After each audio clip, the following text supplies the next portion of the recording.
What is up, masculine? I'm back with masculine reading. We'll tap in with the Bad Bitches Tarot. We're gonna see what's going on for love here. Okay, masculine, what the heck? For love here, you've got a Queen of Swords as a challenge. Somebody, either you or somebody's having a hard time cutting somebody off or speaking their truth. Two of Cups. Somebody here could be even like telling half-truths. Three of Cups right here, also as a challenge. Four of Swords.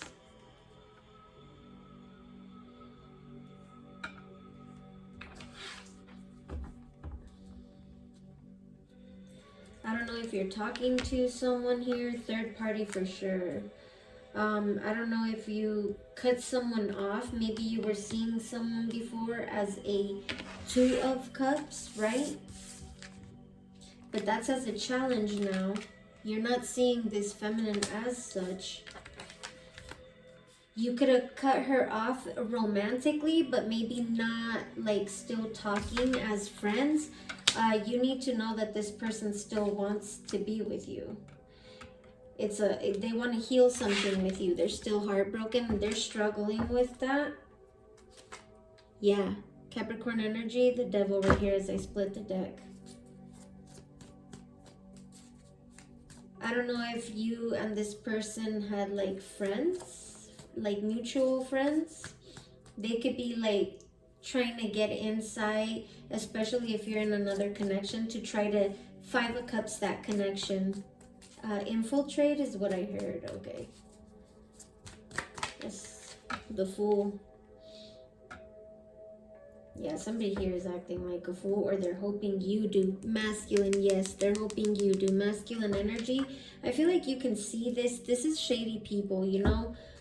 You're shining right now, bright is what I feel like with the Sun energy. New beginnings, abundance, that type of stuff. And these people are struggling when it comes to abundance, when it comes to relationships. And you are on your journey here with the Fool. And with that dog right there, you know, you could be very loyal, especially if there is another connection. And they want to see how they can, you know, get you to take a risk here. The Fool and the Sun both talk about taking risks, things being risky, especially this card. This card is like friends with benefits type of deal. So that is what I'm seeing here at this time. When it comes to your love life,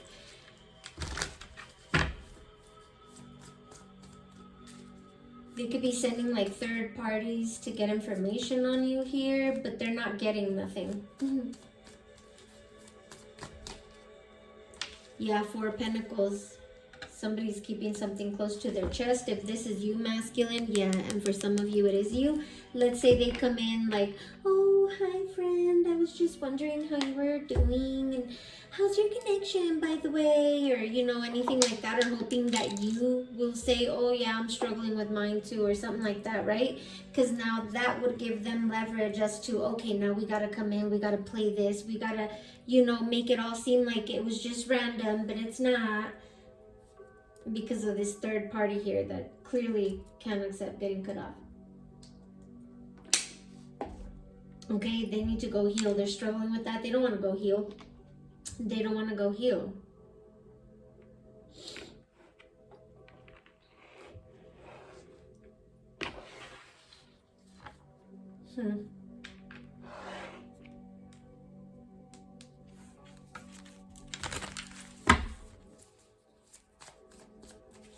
So what is this masculine gonna do about this? Nine of Cups. Ooh, I just heard indulge. You're gonna indulge in this? Five of Wands at the bottom. Oh, and then I heard somebody's gonna have somebody take several seats. 1 second. Somebody's gonna be mad, masculine. Whoever you make have a seat, gonna be mad.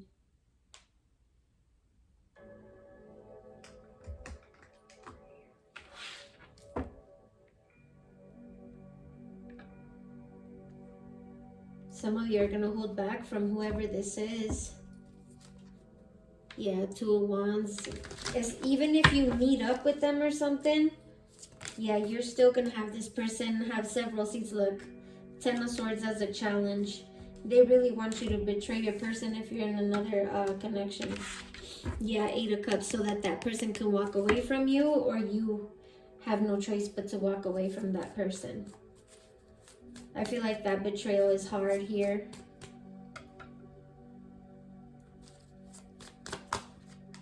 Yeah, the Magician. Because you've been doing the work here. You see someone's value. You could even see your value, right?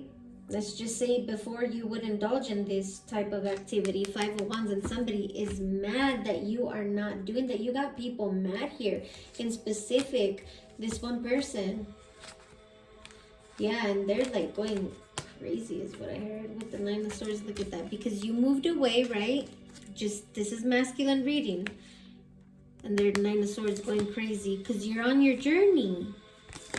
I guess this person thought you would never do that, like never end it with them for real. Maybe you would always come back in a sexual way, talk to them, and it would end up sexual. And then boom, you guys would argue or cut each other off. Yeah, High Priestess. I know, I see it. Well, in the future, this person is going to do whatever possible so you guys could see each other and hope that you know, again, Five of Pentacles, don't see your worth, don't see someone else's worth here. And Eight of Cups, that situation for the Three of Pentacles, this messy person right here. You see how messy she is? Look at that. Messy, all this shit she's trying to do and work out here, and it's not working out in her favor right now. Eight of Wands, yeah, but in the future, this might be the case. I don't know if there's an event or something like that that you're not even aware of yet. Could be business as well. Anyway, that's what we got for your love. I saw the Queen of Cups right there, so I do feel like there is someone else that you're with here. But I guess that's the message they want to tell you. I do feel like this is future events, so just be aware that, look, the Empress right there. Because you could possibly be, look, Two of Wands in a partnership with your twin flame or your Empress, something like that. Ooh, I just saw the Lovers. Let me see. Where is it? I just saw it. Can't even make this up, Spirit. Okay, I guess maybe you don't need to see it. Who cares? You'll know if it is or not. But let's see. What's going on with your finances, masculine? The Hierophant. Okay, finances looking good. Stability. Money. This is the house of money, Taurus energy. The Chariot, Cancer energy, successful. Things are looking successful when it comes to your money. You could have been juggling, struggling. Maybe you're still trying to balance your finances out. I do feel like you're going to be successful. Some of you could be coming up with a decision about a vehicle here, buying a vehicle, Five of Cups. Maybe you won't be able to at this time or within the next 2 months. Because you're balancing other things out. Make sure you're also balancing your emotions, because that could be what's blocking something here, okay? From coming in smoothly or going out smoothly. Yeah, Five of Cups, Three of Swords, and the Ace of Swords. That's the truth, masculine. So you could be heartbroken about some betrayal here, okay? Spirit showed you something, gave you some clarity. You could be heartbroken about something, and that could be what's causing this like instability, this Two of Pentacles here.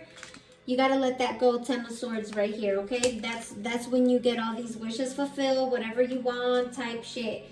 You're on your journey right here with the Fool.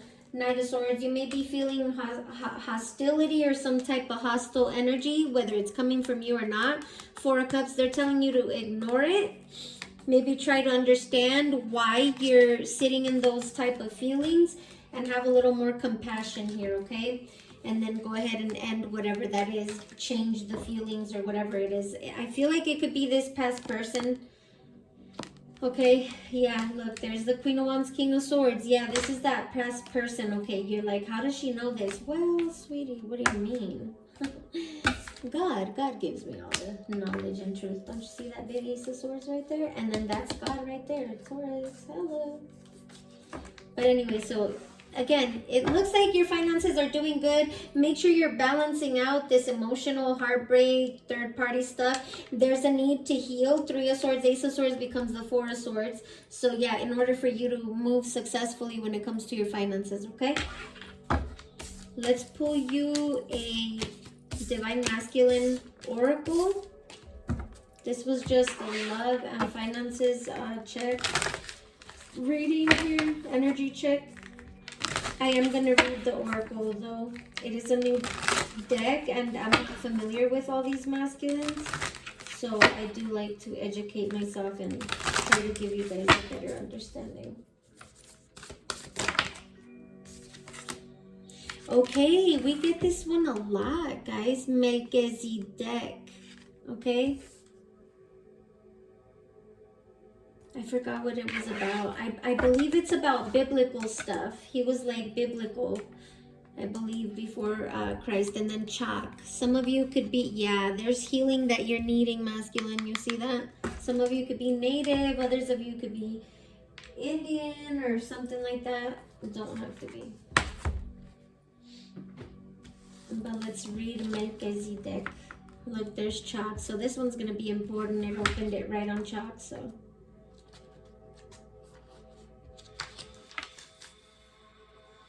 It's 116.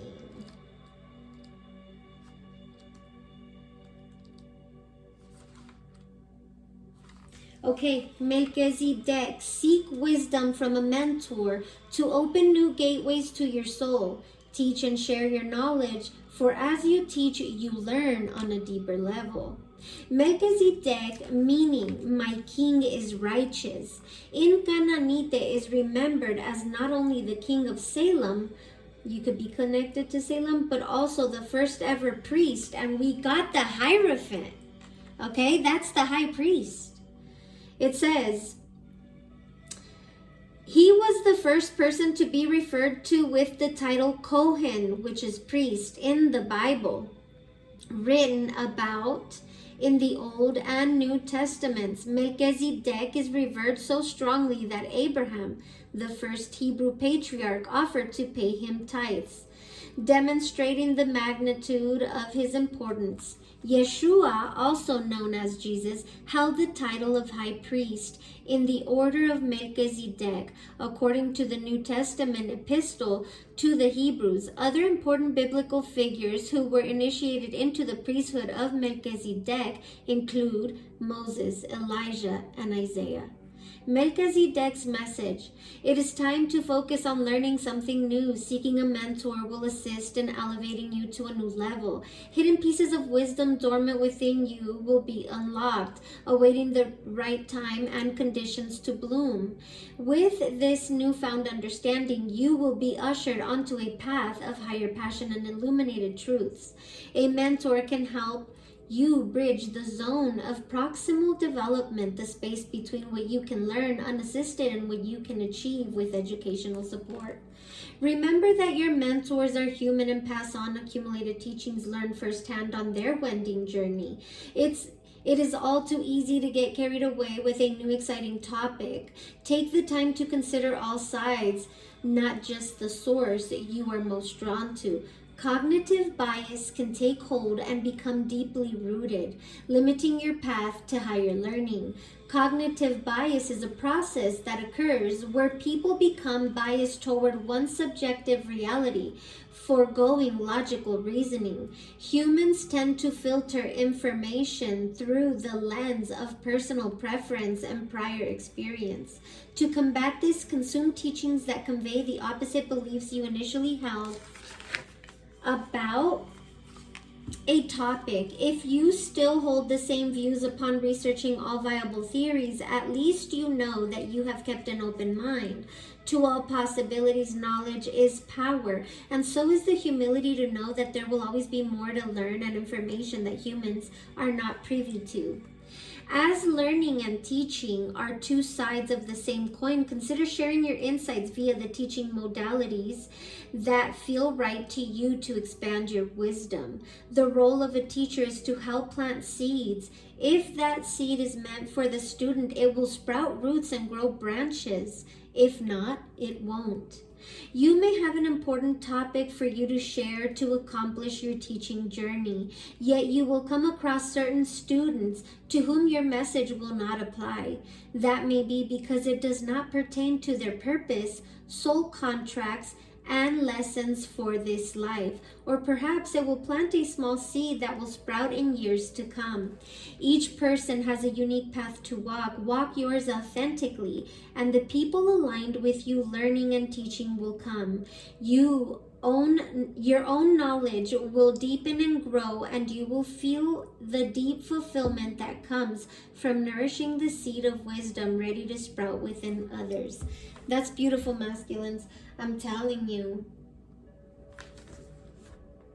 This keeps coming out. I feel like you guys need to do more learning, more expanding of the mind. A mentor would help you guys. I'm always available, guys. Just DM me if you guys want to work with some of this healing energy. Could definitely help guide you guys. We got Chalk. Where was Chalk? I saw Chalk earlier. I don't think I saved him though, guys. Okay, let's just find him. Here he is, 60.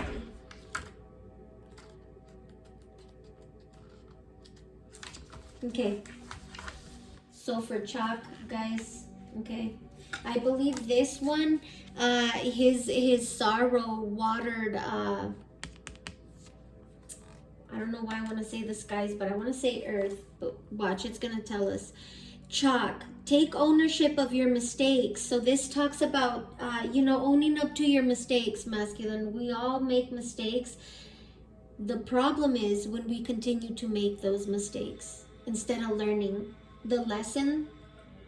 And then we wonder, why are we repeating this? Or why am I going through this again, even though I'm not with that person, or I'm not at that job, or I'm not at whatever, right? That's why, because you keep making the same mistakes, you're not actually learning from those mistakes and changing it. All right, so it says, take ownership of your mistakes. However, do not let guilt eat you alive. So some of you, you're letting guilt eat you alive, okay? I feel like that's got to do with the finances blockages, guys. It says, learn from the choices you regret and allow them to make you a more understanding person. Chak is the Mayan god. Some of you are connected to Mayans. Is the Mayan god of rain and fertility, revered for bringing rain to earth by striking the clouds in the sky with his axe in Mayan culture. Duality is reflected through the connection between deconstruction and renewal. Chak and Apuk, the god of death, are said to work in tandem with Chak, using his rain to create new seedlings, and Apuk nipping off the tips of the new buds. Another version of this mythology tells the tale of Chak creating rain through his sorrow.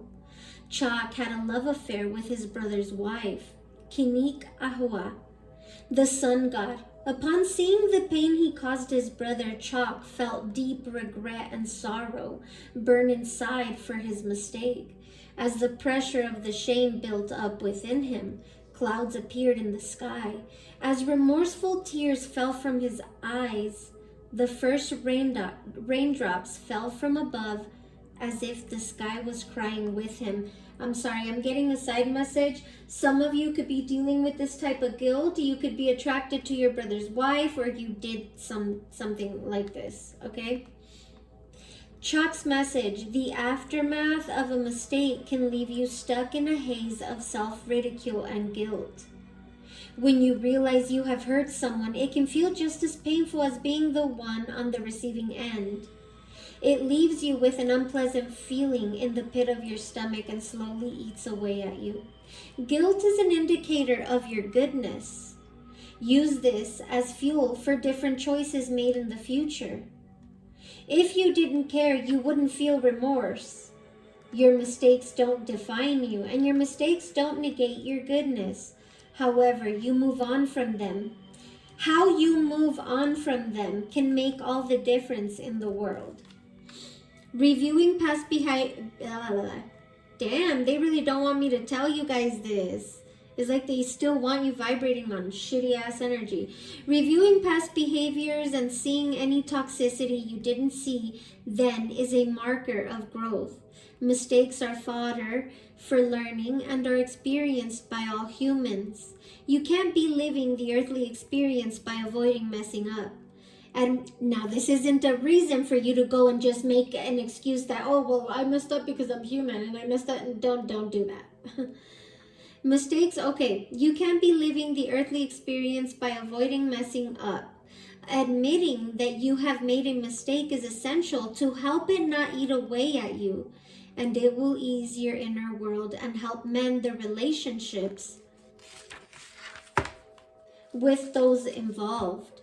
Trying to do everything in your power to avoid thinking about it will lead to mental anguish. Ensuring people feel heard and acknowledged can work wonders in patching up connections. An apology and humility can move mountains. Accountability matters, masculine. Counterintuitively, mistakes can make you a better person. Messing up moves you forward on your path toward becoming older and wiser. Your character becomes enriched via your experiences. The good, yes, yet the bad deepens you even more. You become more understanding of others' flaws because you've come face to face with your own. You want to do better because you know what being steeped in shame and guilt feels like. If you have made a mistake, be remorseful, yet make sure you don't get to a place of debilitating self-hatred. There comes a point when you need to forgive yourself, reflect, and choose differently next time you are in a similar situation. Move past ruminating on your mess-ups. You have more life to live. Wow, that was powerful. So, masculines, that gives you something to think about, work on, that type of stuff. That could be that heartbreak, that they were talking about in your finances, in order to, allow them to flow. You can do that. It's there. It was on the board with the Hierophant and the Chariot. The Hierophant is all about stability, success, even building like a whole organization, corporation type deal. That's the house of money. And then the Cancer, the Chariot, that's also success. It talks about success as well. But you need to have the drive, the will, and all that. So I hope this helped, guys, and I'll see you on the next one.